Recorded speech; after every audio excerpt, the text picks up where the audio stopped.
नमस्कार भक्तों, आप सभी का स्वागत है कथा कहानी में। आज हम आपके लिए भगवत गीता का 7वां अध्याय लेकर आए हैं, जो कि श्राद्ध पक्ष में पितरों की शांति के लिए किया जाता है। श्राद्ध पक्ष में पितरों की शांति के लिए भगवत गीता के 7वें अध्याय का पाठ किया जाता है। इस अध्याय का नाम ज्ञान विज्ञान योग है। इस अध्याय का पाठ करने से पितृदोष से मुक्ति मिलती है। इस अध्याय का पाठ श्राद्ध में जितना हो सके उतना करना चाहिए। अगर इस अध्याय का पाठ खुद ना कर पाए तो किसी योग्य ब्राह्मण से करा सकते हैं। भगवान शिव कहते हैं, हे पार्वती, अब मैं 7वें अध्याय का महात्म्य बताता हूँ।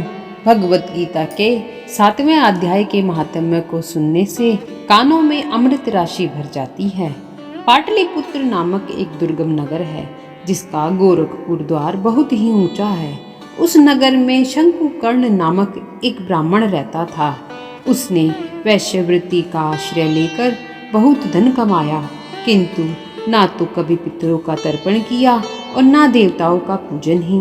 वह धनोपार्जन में तत्पर होकर राजाओं को ही भोज दिया करता था। एक समय की बात है, उस ब्राह्मण ने अपना चौथा विवाह करने के लिए पुत्रों और बंधुओं के साथ यात्रा की। मार्ग में आधी रात के समय जब वह सो रहा था, तब एक सर्प ने कहीं से आकर उसकी बाह में काट लिया। उसके काटते ही अवस्था ऐसी हो गई कि मणि मंत्र और औषधि आदि से भी उसके शरीर की रक्षा असाध्य जान पड़ी। तत्पश्चात कुछ ही क्षणों में उसके प्राण फकीर उड़ गए और वह प्रेत बना। फिर बहुत समय के बाद वह प्रेत सर्प योनि में उत्पन्न हुआ। उसका चित्त धन की वासना में बंधा था।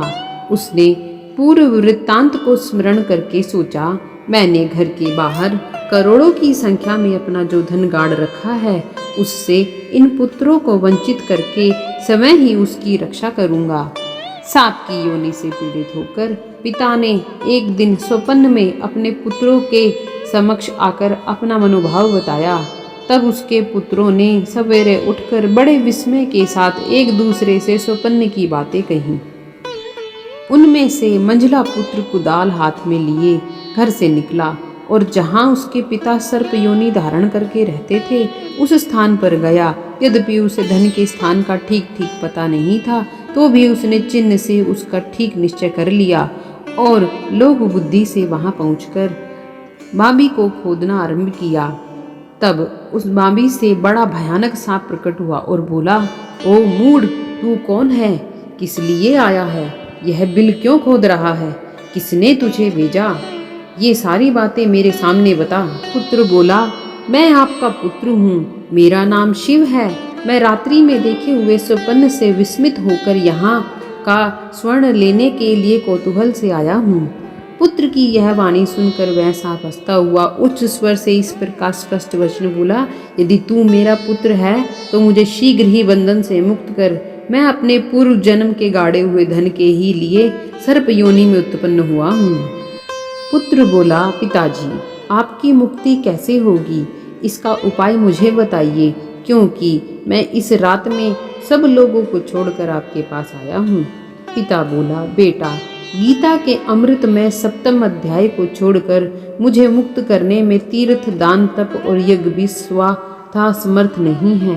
केवल गीता का 7वां अध्याय ही प्राणियों के जरा, मृत्यु आदि दुखों को दूर करने वाला है। पुत्र, मेरे श्राद्ध के दिन गीता के 7वें अध्याय का पाठ करने वाले ब्राह्मण को श्रद्धा पूर्वक भोजन कराओ। इससे निस्संदेह मेरी मुक्ति हो जाएगी।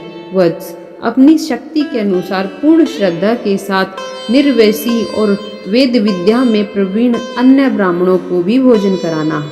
सर्प योनि में पड़े हुए पिता के ये वचन सुनकर सभी पुत्रों ने उसकी आज्ञा अनुसार तथा उससे भी अधिक किया। तब शंकुकर्ण ने अपने सर्प शरीर को त्याग कर दिव्य देह धारण किया और सारा धन पुत्रों के अधीन कर दिया। पिता ने करोड़ों की संख्या में जो धन उनमें बांट दिया था, उससे वे पुत्र बहुत प्रसन्न हुए। उनकी बुद्धि धर्म में लगी हुई थी, इसलिए उन्होंने बावरी, कुआं, पोखरा, यज्ञ तथा देव मंदिर के लिए उस धन का उपयोग किया और अन्नशाला भी बनवाई। तत्पश्चात 7वें अध्याय का सदा जप करते हुए उन्होंने मोक्ष प्राप्त किया। हे पार्वती, यह तुम्हें 7वें अध्याय का महात्म्य बतलाया, जिसके श्रवण मात्र से मानव सब पातकों से मुक्त हो जाता है। बोले शिव भगवान की जय, श्री हरि भगवान की जय।